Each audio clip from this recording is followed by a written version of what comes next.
अर्को साम्पाङले बालेनलाई लगाइदिएको सिलाम साकमा के हो अपडेट। मोरङका 3 परीक्षा केन्द्रबाट 116 जना एसीका परीक्षार्थी पक्राउ।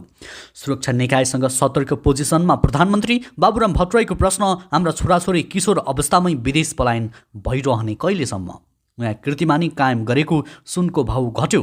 आज कतिमा हुँदैछ त कारोबार? रवि लामिछानेको राहदानी विवादमा अन्तरिम आदेश नहुने, सङ्क्रामक बन्दै नयाँ भेरिएन्ट, एकै दिनमा 100 जनामा सङ्क्रमण पुष्टि। हुलाकी सडक निर्माण 5 पटक म्याद थप्दा पनि काम अधुरै। 10 वर्षपछि अस्ट्रेलिया टुरमा निस्किँदै मङ्गोलियन हाट, भारतमा झन्डै 5,500 सङ्क्रमित थपिए, 6 जनाको मृत्यु।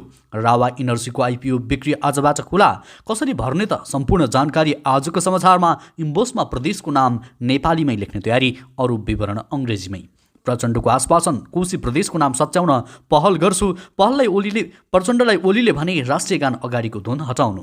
रोकियो नागढुङ्गा सुरुङ मार्ग, आयोजनामा खन्ने काम। 1 वर्षमा विनोद चौधरीको सम्पत्ति करिब 40 अर्बले बढ्यो। दोब्बर बढी बहाल तिरेर काठमाडौँ प्लाजामा सर्दै महानगर लगायतका आज दिनभरका केही महत्त्वपूर्ण खबर अपडेटहरू आजको यस भिडियोमा।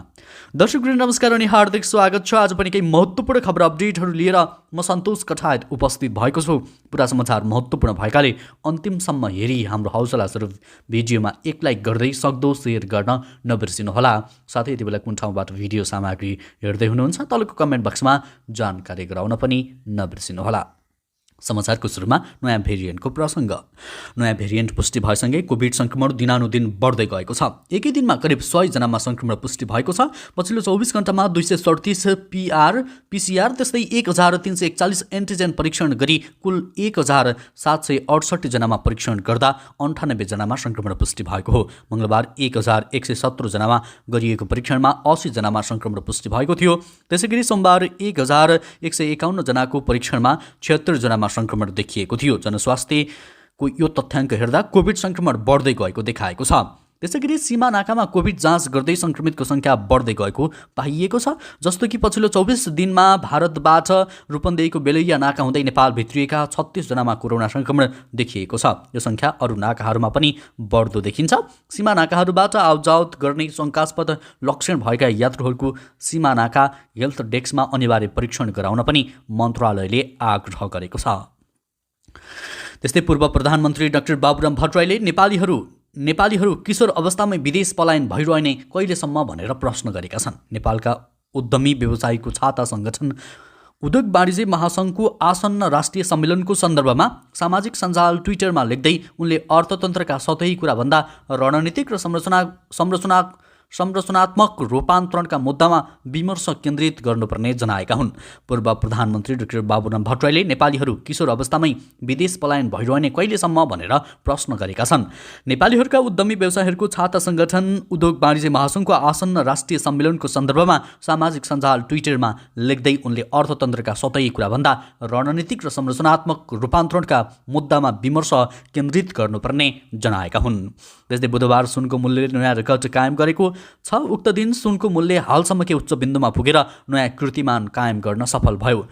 सो दिन सुनको मूल्य एकै दिन प्रतितोला 2,000 रुपियाँले बढेर प्रतितोला मूल्य 1,11,000 रुपियाँ पुग्यो। बिहिबार भने नेपाली बजारमा सुनको मूल्य घटेको छ। नेपाल सुनचाँदी व्यवसाय महासङ्घका अनुसार आज छापावाला सुन प्रतितोला 1,10,200 रुपियाँ र तेजाबी सुन प्रतितोला 1,09,650 रुपियाँमा कारोबार भइरहेको छ। बुधबार छापावाला सुन प्रतितोला 1,11,000 रुपियाँ र तेजाबी सुन प्रतितोला 1,10,450 रुपियाँमा कारोबार भएको थियो। यो मूल्य अघिल्लो दिनको तुलनामा प्रतितोला 800 रुपियाँ घटेको हो। त्यसैगरी बिहिबार चाँदीको मूल्य पनि घटेको छ। आज चाँदी प्रतितोला 1435 रुपियाँमा कारोबार भइरहेको छ। बुधबार चाँदी प्रतितोला 1440 रुपियाँमा कारोबार भएको थियो। बुधबारको तुलनामा आज चाँदी प्रतितोला 5 रुपियाँले घटेको हो। त्यस्तै धरानको स्वतन्त्र मेयर भएपछि काठमाडौँमा पहिलो पटक आउँदा हर्क साम्पाङले काठमाडौँमा जताततै फोहोर भएको टिप्पणी गरेका थिए। 2079 साउन 29मा आफ्नो सामाजिक सञ्जालमा पोस्ट गर्दै हर्कले लेखेका थिए, काठमाडौँका चिल्ला र फराकिला सडक किनारामा फोहोरको डङ्गुरो देख्दा त खाल्टाखुल्टी बाटो भए पनि धरानै सफा लाग्यो। प्रधानमन्त्री र मन्त्रीहरू बस्ने सहरको यो बिजोग देख्दा श्रमदान गर्न मन लाग्यो। बालेनलाई स्वतन्त्र मेयर जिताएको काठमाडौँमा बालेन हर्क भेट भएन। धरान पुगेर भदौ 1 गते हर्कले बालेनलाई आलोचना गरेर पोस्ट गरे। उनले लेखे, जसले जे भनोस् तर म काठमाडौँ नगएको भए फोहोर उठ्ने थिएन रहेछ। कमसेकम काम त सुरु गरे। यो पोस्टमा चाहिँ बालेनले हर्कलाई व्यङ्ग्य गरेर प्रतिक्रिया दिए। उनले लेखे, हो नि तपाईँको लौरो चुनाव चिन्ह लिएर मैले चुनाव पनि जितेको हो नि। बालेनको टिप्पणीपछि हर्क ज्यादै जङ्गिए। उनले तारन्तार आलोचना बालेनतर्फ सोझ्याउन थाले। एक युट्युब च्यानललाई त उनले को हो बालेन चिन्दिन म तसम्म भन्न भ्याएका थिए। त्यस्तै अहिले बालेन र हर्क साम्पाङले लगाएको सिलाम स्वाकमा के हो त? सिलाम स्वाकमा लिम्बू समुदायको मौलिक सांस्कृतिक बिम्ब हो। यो ठुलो विपदबाट जोगाएको एक मिथक र त्यो मिथकसँग जोडिएका विभिन्न कथाहरूसँग सिलाम स्वाक्माको प्रयोग सांस्कृतिक तथा ऐतिहासिक जरा जोडिन्छ। यी तीनवटा लिम्बू भाषाको शब्द मिलेर बनेको छ। सिलाम स्वाक्मामा सीको अर्थ मृत्यु भन्ने हुन्छ, लामको अर्थ बाटो हुन्छ। स्वाक्मा भन्नुले छेक्नु, थुन्नु वा रोक्नुको अर्थ बुझाउँदछ। जस्तै नेपालको चर्चित ब्यान्ड मङ्गोलियन हार्टले 10 वर्षपछि अस्ट्रेलियामा साङ्गीतिक यात्रा गर्ने भएको छ। नेपाली टच अस्ट्रेलियाको व्यवस्थापनमा त्यहाँको विभिन्न 8 सहरमा ब्यान्डले आफ्नो साङ्गीतिक प्रस्तुति दिनेछ। अप्रिल 10 अर्थात् चैत 27 गतेबाट म्युजिकल टुर सुरु हुने ब्यान्डका म्यानेजर एवं गिटारिस्ट बबी लामाले बताए, हामी शुक्रबार नै नेपालबाट अस्ट्रेलिया प्रस्थान हुनेछौँ। 10 वर्षपछि अस्ट्रेलियामा यो यात्रा गर्न पाउँदा उत्साहित छौँ। दर्शक श्रोतालाई सरप्राइज दिने हिसाबले हामीले तयारी गरेका छौँ। उनले भने, ब्यान्डको पहिलो साङ्गीतिक प्रस्तुति 10 तारिकमा मेलबर्न सहरमा हुनेछ। त्यसपछि 13 तारिकमा ब्रिस्बेन सहर, त्यस्तै 15मा सिडनी, 16मा क्यानबेरा, त्यस्तै 23 डार्बिनमा 23 र पर्थ 29मा होबर्टमा हुँदै, त्यस्तै 23मा पर्थ, 29मा होबर्ट हुँदै 30 तारिकमा एडलेडमा पुगेर साङ्गीतिक यात्रा सकिनेछ।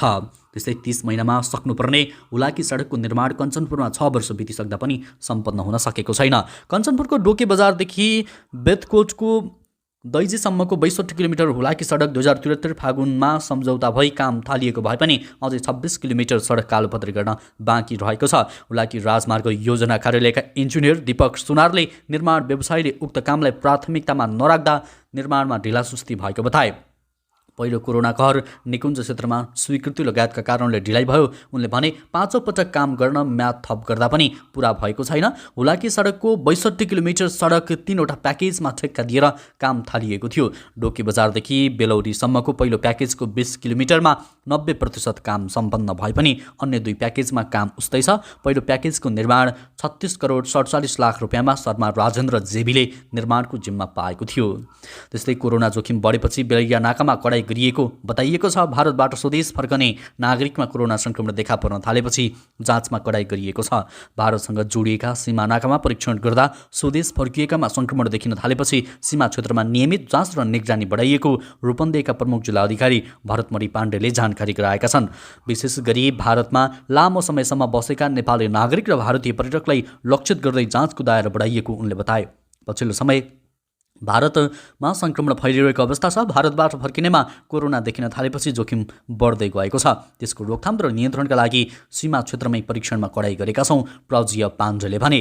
त्यस्तै भारतमा कोरोना संक्रमणको नयाँ लहर फैलिएको छ। पछिल्लो 24 घण्टामा 5335 संक्रमित थपिएका छन्। यो सँगै भारतमा अब सक्रिय कोरोना संक्रमितको संख्या बढेर 25587 पुगेको छ। बुधबार मात्रै भारतमा 4435 संक्रमित थपिएका थिए। पछिल्लो 24 घण्टामा भारतमा 6 संक्रमितको मृत्यु भएको छ भने झन्डै 3000 जना संक्रमणबाट मुक्त भएको केन्द्रीय स्वास्थ्य मन्त्रालयले जनाएको छ। त्यस्तै रावा इनर्जी डेभलपमेन्टले आयोजना प्रभावित क्षेत्रका स्थानीय बासिन्दा तथा वैदेशिक रोजगारीमा रहेका नेपालीहरूका लागि आइपिओ बिहिबार चैत 23 गतेदेखि बिक्री खुला गर्ने भएको छ। कम्पनीले स्थानीय बासिन्दाहरूका लागि आफ्नो जारी पुँजीको 28 करोड रुपियाँ 10% अर्थात् 2 करोड 80 लाख रुपियाँ बराबरको आइपिओ जारी गरेको हो। जसअनुसार 100 अङ्कित मूल्यमा 2,80,000 किता साधारण सेयर आयोजना प्रभावित क्षेत्रका स्थानीय बासिन्दाहरूका लागि निष्कासन गरेको छ। खोटाङ जिल्ला केपिलासगढी गाउँपालिका साबिक फेरी खारतामछा बासपानी बाक्सिला सप्तेश्वर दिप्सुङ र सुङदेल गाविसका सम्पूर्ण वडा बासिन्दाहरूले आवेदन दिन सक्ने यस कम्पनीले जनाएको छ। त्यस्तै नेकपा एमालेका अध्यक्ष केपी शर्मा ओलीले राष्ट्रिय गानमा रहेको सुरुको धुन हटाउनुपर्ने बताएका छन्। अखिल नेपाल पिछडा वर्ग ओबिसी महासङ्घको प्रथम महाधिवेशनको आज वीरगञ्जमा उद्घाटन कार्यक्रममा उनले राष्ट्रिय गान अघि सुरुमा बज्दै आएको धुनलाई हटाएर शब्दको अखिल नेपाल पिछडा वर्ग ओबिसी महासङ्घको प्रथम महाधिवेशनको आज वीरगञ्जमा उद्घाटन कार्यक्रममा उहाँले राष्ट्रिय गान अघि सुरुमा बज्दै आएको धुनलाई हटाएर शब्दको धुन राख्नुपर्ने बताउनुभयो। राष्ट्रिय गानको सुरु पनि शब्दको धुनबाट हुनुपर्छ र अन्त्य शब्दकै धुनबाट हुनुपर्छ पूर्व प्रधानमन्त्री ओलीले भन्नुभयो। तर अहिलेको हाम्रो राष्ट्रिय गानमा शब्द सुरु हुनुअघि धुन राखिएको छ, त्यो ठिक छैन। त्यसलाई सच्याएर शब्दको धुन सुरु गर्नुपर्छ। त्यो सच्याउन सरकारसँग आग्रह गर्दछु। सामाजिक कुरीति र विकृति हटाउन सामाजिक अभियान चलाउनु पर्नेमा जोड दिँदै उहाँले सामाजिक न्यायका लागि ओबिसी महासङ्घको अगुवाईमा हुने सामाजिक अभियानमा आफ्नो पार्टीको भरपूर सहयोग रहने पनि बताउनु भएको छ। त्यस्तै सुरुङ खन्ने क्रममा आएको कमसल माटोले उपकरण बिग्रिँदा नागढुङ्गा सुरुङमार आयोजनामा खन्ने काम रोकिएको छ।